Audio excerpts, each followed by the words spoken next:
దిలీప్ రెడ్డి గారు,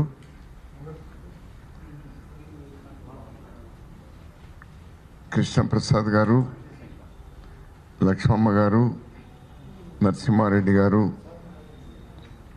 వెంకటేశ్వరరావు గారు, విజయ్ కుమార్ రెడ్డి గారు, లక్ష్మారెడ్డి గారు, లాస్ట్ బట్ నాట్ లీస్ట్ లీలా లక్ష్మారెడ్డి గారు, నాతోటి రైతన్నలు, మీడియా మిత్రులు, స్నేహితులారా అందరికీ నమస్కారం. దాదాపు 15 సంవత్సరాల తర్వాత ఈ ప్రెస్ క్లబ్కి వచ్చేటువంటి అవకాశాన్ని నా సోదరులు దిలీప్ రెడ్డి గారు, మరి రవిచంద్ గారు ఇచ్చినారు. కౌన్సిల్ ఫర్ గ్రీన్ రెవల్యూషన్, మిగిలినటువంటి ఇంకో 4-5 ఆర్గనైజేషన్స్ కలిపి 6, 7, 8 విత్తనోత్సవం, విత్తన పండుగ జరుపుతాము. రావాలి అంటే నాకు 6, 7, 8 వేరే ప్రోగ్రామ్స్ ఉన్నాయి, ఇంకోసారి వస్తానులేంటే మళ్ళీ మరుసటి రోజు ఫోన్ చేసి లేదు, ఈ కర్టన్ రైజర్ ఆ 3 రోజుల ఆ పండుగకు సంబంధించి ఏ విధంగా చేయబోతున్నాము అనేటువంటి విషయాల్ని మాట్లాడుకోవడానికి ఇంకా చాలామంది ప్రావీణ్యం ఉన్నటువంటి వాళ్ళు కూడా వస్తూ ఉన్నారు. మీరు రావాలి అంటే ఈరోజు వచ్చిన నాకు ఈ అవకాశం ఇచ్చినటువంటి పెద్దలందరికీ కూడా నా ధన్యవాదాలు తెలియజేస్తా ఉన్నాను.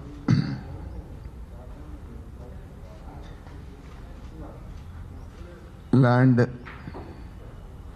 భూమి, నీరు, విత్తనము, ఎరువు, ఇదే వ్యవసాయం. భూమి ఆనాడు ఉంది, ఈనాడు ఉంది.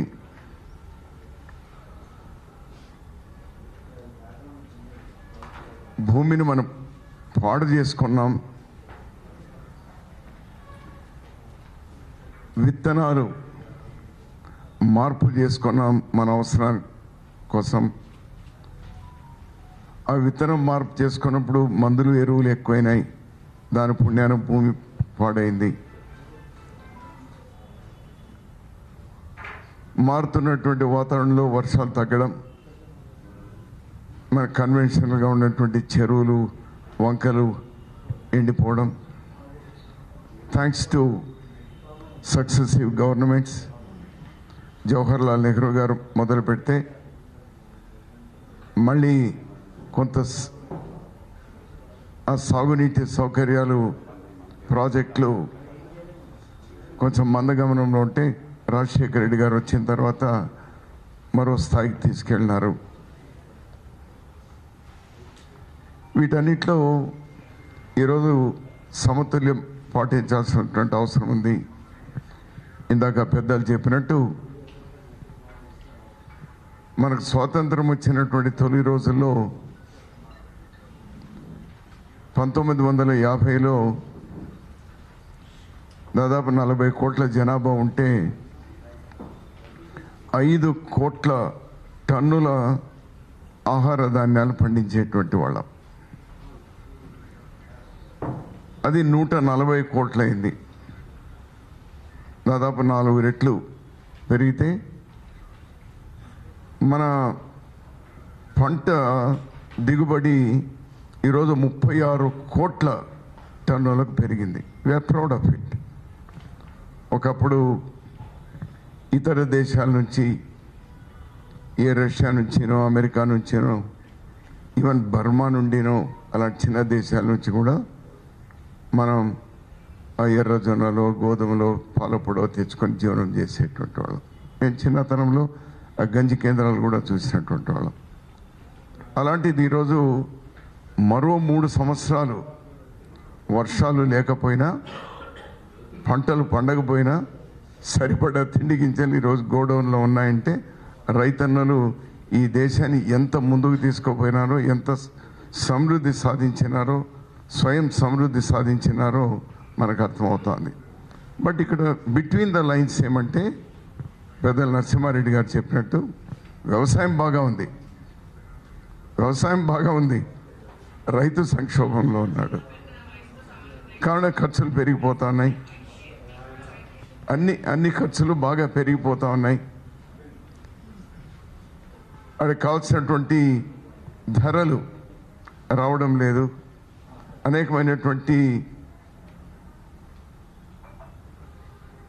న్యాచురల్ కెలామిటీస్ కూడా రైతులకు ఇబ్బంది కల్పిస్తూ ఉంది. ఇవన్నీ ఉన్నాయి. సో మెయిన్ ఆనాటి అవసరం ఉన్న 40 కోట్లలో 30 కోట్ల మందికి 2 పూటల కడుపు నిండా అన్నం తినే పరిస్థితి లేదు. ఆ రోజు అవసరం. ఇందిరాగాంధీ గారు కానీ స్వామినాథన్ గారు కానీ వాళ్ళొక గ్రీన్ రెవల్యూషన్ అని తీసుకొని హైబ్రిడ్ వెరైటీస్ని తీసుకొని రావడం, అదేవిధంగా రాసాయనిక ఎరువులను తీసుకొని రావడం. ఆనాడు రైతు భయపడేటువంటి వాడు. నేను చిన్నప్పుడు చూసిన మా ఊళ్ళోనే హైబ్రిడ్ వేయాలంటే రైతులు జంకేవాళ్ళు. ఆ రోజు యూరియా వాడాలంటే జంకేవాళ్ళు. మా నాన్న ఆ రోజు వాడితే అప్పుడు పండితే సీయింగ్ ఈజ్ బిలీవింగ్ అని మళ్ళీ. ఇప్పుడు పరిస్థితి రివర్స్ అయిపోయింది. ఈరోజు మన కన్వెన్షనల్ సీడ్ ఏదైతే ఉందో వాడండి అంటే వాడే పరిస్థితి కష్టం. The reason is very simple. అరే 35-40 బస్తాలు పడితేనే మాకు దిక్కులేదు, గిట్టుబాటు కావడం లేదే. ఈ 15-20 బస్తాలు పడితే మాకేం గిట్టుబాటు అవుతుంది అనేటువంటి ఇట్స్ కామన్ సెన్స్. ఆనాడు కడుపు నిండాలి కాబట్టి, ఎవడు ఆకలితో ఉండదు కాబట్టి. డొక్కల కరువు కూడా చూస్తాం మా ప్రాంతాల్లో. డొక్కల కరువు, ఫ్యామిన్ అనేటువంటిది లక్షల మందిని చంపేసింది. ఆనాటి అవసరం అది. కానీ ఈనాడు మనకు కావాల్సిన పండించుకోవడమే కాకుండా ఇతర దేశాలకు కూడా మనం తిండి గింజలు పంపేటువంటి పరిస్థితి వచ్చింది. ఎక్సెప్ట్ ఫ్యూ థింగ్స్ లైక్ మన ఆయిల్, ఇలాంటివి తప్పనిసరి ఆయిల్ సీడ్స్, మరి ఆయిల్ ఇంపోర్ట్ చేసుకుంటా ఉన్నాం. అప్పుడప్పుడు ఇది కూడా లైక్ పప్పులు కొంత చేసుకుంటాం. Otherwise we are self sufficient and మిగిలిన వాళ్ళకి కూడా ఇస్తాను. ఈరోజు అవసరం ఏమి మీరు ఆలోచన చేస్తా ఉన్నారు. I'm proud of all these organizations. I'm really proud of, గర్విస్తా ఉన్నాను నేను. ఎస్, మనకు ఆకలితో ఉండవలసినటువంటి అవసరం లేదు, సరిపడా ఉంది, హ్యాపీ. కానీ దాని పర్యవసానం ఏమవుతోంది? ఈరోజు మన లాంజివిటీ పెరిగింది, no doubt about that. Longevity పెరిగింది. 50-60 సంవత్సరాల్లో 60 సంవత్సరాల నుంచి ఈరోజు 80 సంవత్సరాలు హ్యాపీగా బతుకుతూ ఉన్నారు, నో డౌట్. బట్ ఎట్లా బతుకుతూ ఉన్నారు? అన్నం తక్కువ తింటా ఉన్నారు, మాత్రలు ఎక్కువ తింటా ఉన్నారు. ఆనాడు ఆహారం మాత్రమే తీసుకునేటువంటి వాళ్ళం. మన పెద్దలందరూ కూడా పెద్ద మందులు తీసుకునేటువంటి వాళ్ళు కాదు. ఈరోజు మన పరిస్థితి ఏమైందంటే మందులే ఎక్కువైపోతా ఉన్నాయి. అక్కడ టిఫిన్ పొద్దునే పెట్టానంటే టిఫిన్ ఒక ఇడ్లీ ఒక ఇది పెట్టుకుంటాడు, పక్కలో ఇడ్లీ కంటే 2 మాత్రలు ఉంటాయి, 14-15 మాత్రలు ఉంటాయి. So it's a serious concern now. We have reached that self-sufficiency. But again, మన ఆరోగ్యం, దేశం అంటే మట్టి కాదు, దేశం అంటే మనుషులు అన్నారు. సో అల్టిమేట్గా మన ఆరోగ్యం ఏమి? మన ఆరోగ్యం బాగుండాలంటే అగైన్ సాయిల్ హెల్త్. డెఫినెట్గా what we produce, how we produce, how we consume, it's very simple. ఇదేం పెద్ద రాకెట్ సైన్స్ ఏం కాదు. But to promote it's not that easy. వీళ్ళందరూ ఉన్నారు కదా, దశాబ్దాలుగా ప్రయత్నం చేస్తున్నారు కదా.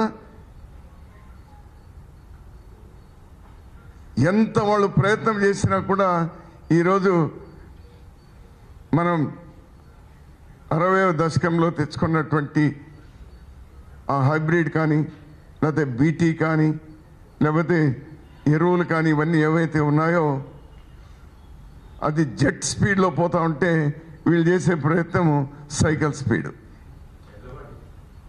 ఎడ్ల బండి. Yes, right. వీటికి this a right time where governments should involve. వేరే మార్గమే లేదు. ప్రభుత్వాలు బాధ్యతగా ఇప్పుడు చొరవ చూపాలి, బ్యాలెన్స్ చేస్తూ. మళ్ళీ మన ధాన్యాగారాల్లో 2-3 సంవత్సరాలు సరిపడా ఉండాల్సిందే, దానిలో రాజీ లేదు. అట్ ద సేమ్ టైం వీటికి కూడా మనుషుల యొక్క ఆరోగ్యానికి సంబంధించి కూడా మందులు తగ్గించి మళ్ళీ మన ఆహారంతోనే మనం హ్యాపీగా ఉండేటువంటి విధంగా, మన సాయిల్ ఆరోగ్యంగా ఉండేటువంటి విధంగా చూడవలసినటువంటి ఆవశ్యకత ఉంది. Only 2 things. దీనిలో సహజ సిద్ధమైనటువంటి మన తాతలు ముత్తాతల కాలం నుంచి వచ్చినటువంటి ఈ సీడ్ ఏదైతే ఉందో వాటిని ప్రొటెక్ట్ చేయడంతో పాటు పండించినటువంటి దానికి government should కమ్అట్ with a new MSP policy. ఈరోజు వరి ధాన్యం ఉంది అనుకోండి, ఈరోజు 2,500 రూపాయలు ఉంది.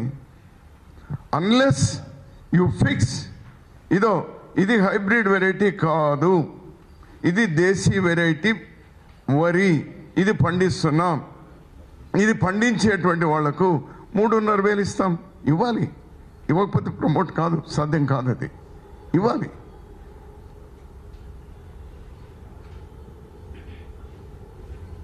ఎందుకంటే వాడు రైతు కూడా బతకాలి కదా. వ్యవసాయం నుంచి అందరూ పరిగెత్తిపోతా ఉన్నారు కదా. దాదాపు సగం భూములన్నీ ఈరోజు కౌలు రైతులు వచ్చేస్తున్నారు కదా. భూములు ఉన్నటువంటి వాళ్ళందరూ కూడా చేయలేని పరిస్థితి కదా. వై? It's very simple. వాడు సిటీలో ఎక్కడో పనిచేసి లేదా స్కూల్కి పోతే, కాలేజీకి పోతే మనకి 50,000 1,00,000 వస్తుంది. రైతుకి ఏమి? What's a guarantee? That's why he's running away. So అందుకోసం నెంబర్ 1, ప్రభుత్వం ఈ సీడ్ బ్యాంకును ప్రొటెక్ట్ చేస్తూ ఎంఎస్పి అనేటువంటిది ఇది రాష్ట్ర ప్రభుత్వాల చేతుల్లో ఉంటుంది. కేంద్ర ప్రభుత్వం చేయాలి, రాష్ట్ర ప్రభుత్వం కూడా as they too can to some extent. వెంటనే ఇది ఒక పాలసీ నిర్ణయంగా తీసుకుంటే వీళ్ళు ఎడ్ల బండి నుంచి కనీసం గుర్రపు బండి కన్నా ఆ విధంగా పరిగెత్తడానికి అవకాశం ఉంటుంది. We have tried, as rightly mentioned by Dilip Reddy garu, we did try to some extent. ఎంతమంది మీరు అప్పుడు గమనించినారో లేదో నాకు తెలియదు, కానీ సీడ్ విలేజ్ అనే కాన్సెప్ట్ తెచ్చినాం. What was seed village? No possibility for hybrid seed, only దేశీ సీడ్కి మాత్రమే సీడ్ విలేజ్. విత్తన మార్పిడి, విత్తనం మళ్ళీ నా నుంచి నీకు, నీ నుంచి నాకు పండేటువంటిది. ప్రతి మండలానికి ఒక సీడ్ విలేజ్ అనేటువంటిది ఆనాడు మేము చేసినాం. మరి ఇప్పుడు ఉందో లేదో నాకు తెలియదు. అలాంటి చోట అవి చేస్తే, ప్రమోట్ చేస్తే, ఇలాంటి ఆర్గనైజేషన్స్ కూడా వస్తే, ఎంత ఆర్గనైజేషన్స్ చేసినా దే హ్యావ్ లిమిటేషన్. వాళ్ళు చైతన్యవంతులు చేయొచ్చు, ఎడ్యుకేట్ చేయొచ్చు, లేకపోతే ఇలాంటి ఫేర్స్ పెట్టచ్చు. బట్ ప్రభుత్వానికి ఉన్నటువంటి శక్తి వీ కెనాట్ ఎక్స్పెక్ట్. సో అందుకోసం ఆ సీడ్ విలేజ్ అనే కాన్సెప్ట్ ఏదైతే ఉందో ప్రభుత్వం తీసుకొని రావాలి. ఆ కన్వెన్షనల్ సీడ్ అయితే ఆ ప్రొటెక్షన్ ఇవ్వాలి.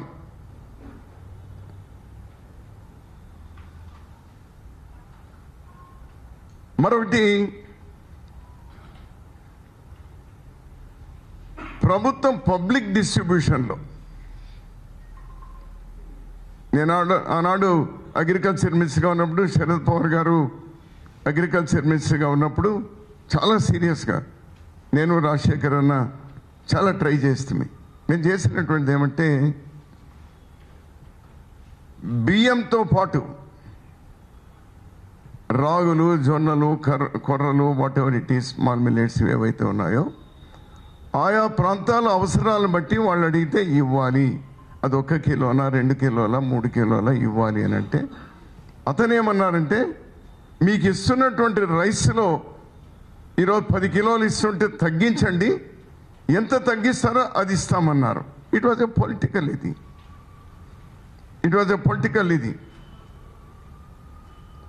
ఎందుకంటే పొలిటికల్ పార్టీస్ మేమేం అతీతమేం కాదు. ఆ రోజు రైస్ గురించి ఏం మాట్లాడినా రైస్ వల్లే రామారావు గారు వచ్చినారు, రైస్ వల్లే మళ్ళీ మేము పోయినాము, మళ్ళీ అదే రైస్ వల్లే తెలుగుదేశం వచ్చి అదే రైస్ వల్లే మళ్ళీ పోయింది, మళ్ళీ మేము వచ్చాం. ఇది పెద్ద రైస్ చుట్టూ చాలా రాజకీయం జరిగింది కొన్ని దశాబ్దాలు ఈ రాష్ట్రంలో.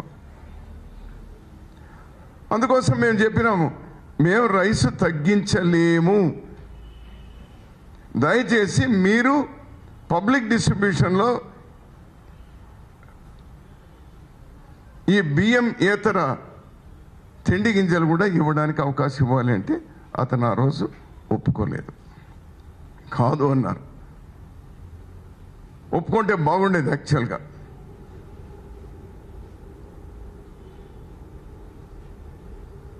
ఎంత మార్పు! మా ఊర్లో అయితే పండగలు వచ్చేటప్పుడు మాత్రమే అన్నం, వరి అన్నం. కొంచెం పర్వాలేదు అంటే శనివారం మాత్రం. లేదు మాలాంటి కుటుంబాలు అయితే ఆ మజ్జిగకో పెరుక్కో మాత్రం, మిగిలినంతా కూడా రాగి సంగటో జొన్ననో రొట్టెలో ఇవే తినేటువంటి వాళ్ళం. ఎన్టీ రామారావు గారు వచ్చిన తర్వాత ఈరోజు అందరూ ఇదైపోయినారు. మోర్సో ఇప్పుడు ఈ చదువుకున్న అమ్మాయిలు వచ్చిన తర్వాత సంగటి చేయడానికి వాళ్ళకి రాదు, రొట్టెలు చేయడానికి వాళ్ళకి రాదు. అదేదో కుక్కర్ ఉంటుంది, బియ్యం వేస్తారు, అయింది, తినుపో. మనమేం బ్లేమ్ చేయలేము, ఎందుకంటే వాళ్ళు చదువుకుని వాళ్ళు ఉద్యోగాలుగా పోతున్నారు కాబట్టి మనతో పాటు వాళ్ళు కూడా ఉన్నారు కాబట్టి ఇవన్నీ వచ్చినాయి. నౌ ఇది రివర్స్ కావాలి అని చెప్పడం లేదు, కానీ ఓ పక్క మనకు మళ్ళీ ఆహార కొరత రాకుండానే చూసుకుంటూ, ఎందుకంటే వెంకటేశ్వరరావు గారు అతను జై జవాన్ జై కిసాన్ అన్నారు. అల్టిమేట్ వాడు అక్కడ ప్రొటెక్ట్ చేయాలి, మనం ఇక్కడ ప్రొటెక్ట్ చేయాలి. మనం ప్రొటెక్ట్ చేయకపోతే మీని డొక్కలు ఎండిపోతాయి, అక్కడ ప్రొటెక్ట్ చేయకపోతే మనం బూడిదవుతాం. Very simple. సో దీన్ని ఈ రెండే విషయాలు నేను లెట్ మీ నాట్ ప్రయత్నాలు జరుగుతూ ఉన్నాయి. ఇట్స్ నాట్ దట్ గవర్నమెంట్ కూడా ఏమీ చేయడం లేదనడం లేదు. ఇందాక లక్ష్మణ్ గారు చెప్పినట్టు జరుగుతూ ఉన్నాయి, జీరో బేస్డ్ అగ్రికల్చర్ అని రకరకాలు జరుగుతూ ఉన్నాయి. అట్లా కాకుండా కాన్సన్ట్రేట్ చేయాలి. ఏదో ఊరికే లెక్కల కోసం ఒక ముఖ్యమంత్రి పేరు చెప్పదు కానీ వెస్ట్ గోదావరిలో అప్పుడు ఈ పందుల నుంచి వచ్చే డిసీజ్ ఏమన్నది అప్పుడు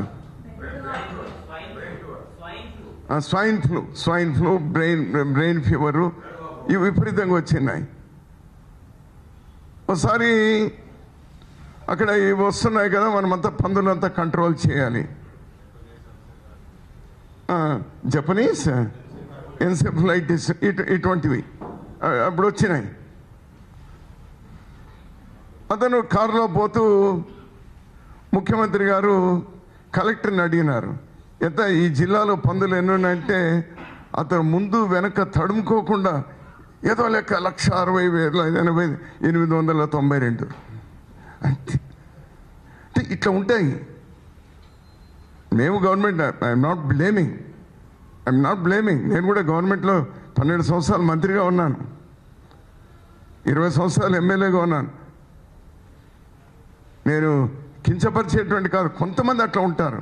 అట్లా కాకుండా ఇవి కూడా ఏవైతే ఉన్నాయో ప్రభుత్వాలు చేసేటప్పుడు దే షుడ్ కాన్సన్ట్రేట్, అక్కడ ప్రూవ్ చేయాలి, అక్కడ సక్సెస్ చేయాలి. సక్సెస్ స్టోరీస్, ఇందాక నా మిత్రుడు చెప్పినాడు, సక్సెస్ స్టోరీస్ చూపిస్తేనే ఇంకోటి వస్తాడు, లేకపోతే రాడు. He's absolutely right. ఇదని చెప్పినటువంటి అనేకమైన వర్డ్స్ మీకు అర్థం కాలేదు. అది మా బార్డర్లో ఆ విధమైనటువంటి వాడుతూ ఉంటారు. నాకు మాత్రమే 100% అర్థమైంది, వీళ్ళకంతా 80% అర్థమైంది. సో నేను ఇంతకంటే ఎక్కువ మాట్లాడుకుంటే I really admire this country will remember, though not today, at least రేపు ఎల్లుండైనా కూడా, అమ్మ మిస్సెస్ లక్ష్మారెడ్డి గారు మీరు చేస్తున్నటువంటి ప్రయత్నాలు, మా లక్ష్మమ్మ, మా అమ్మ ఉన్నట్లే ఉన్నాను. మా అమ్మ పేరు నరసమ్మ లేదు, మా అమ్మ పేరు నరసమ్మ. డెక్కన్ సీడ్, డెక్కన్ సొసైటీ, ఎంతమ్మ మీరు చేస్తున్నటువంటి ప్రయత్నాలు నిజంగా అభినందనీయం. అదేగా నరసింహారెడ్డి గారు కానీ, వెంకటేశ్వరరావు గారు కానీ, మా దిలీప్ రెడ్డి గారు అయితే అతను ఒక జర్నలిస్టే కాదు, అతని సొసైటీ మీద ఉన్నటువంటి కన్సర్న్ అటువంటిది. అతను మా రవిచంద్ర వీళ్ళందరూ కూడా బ్యాక్గ్రౌండ్లో అనేకమైనటువంటి చేస్తున్నారు. ఐఎమ్ వెరీ హ్యాపీ నన్ను ఇక్కడ పిలిచినందుకు, 4 మాటలు మాట్లాడిన అవకాశం ఇచ్చినందుకు. మీకు అందరికి కూడా, ప్రభుత్వాలు కూడా ఎట్లా ఉండాలంటే బాధ్యత నుంచి తప్పించుకోవద్దు అంటాను నేను. Especially health, education and agriculture also. 1800 రూపాయలు ఉండేది బీటీ కాటన్ సీడ్, 1800 రూపాయలు. బీటీ కాటన్ నేను ఒప్పుకున్నాను, ఆ రోజు కొంత రెసిస్టెన్స్ ఉన్నా నేను ఒప్పుకున్నాను. ఎందుకంటే it was proved by the time we came to ఇది, it was proved very successful. ఎందుకంటే 7-8 సార్లు మందులు కొట్టేది, ఆత్మహత్యలు, రైతుల ఆత్మహత్యలు తెలంగాణలో మరీ విపరీతంగా ఉండేటువంటివి. దీనికి 1-2 సార్లే స్ప్రే చేసే పరిస్థితి ఉండేది, ఈళ్ళు కూడా ఎక్కువ వచ్చింది, ఒప్పుకున్నాం. అది ఎక్కడికెక్కడ పోతుంది, BT1 అంట, BT2 అంట, BT3 అంట, ఎప్పటికప్పుడు పోతానే ఉన్నాయి. 1800 రూపాయలు. ఆ రోజు మోన్సాంటో, ఆ రోజు రైతు సంఘాలు కూడా అందరూ సహకరించినారు.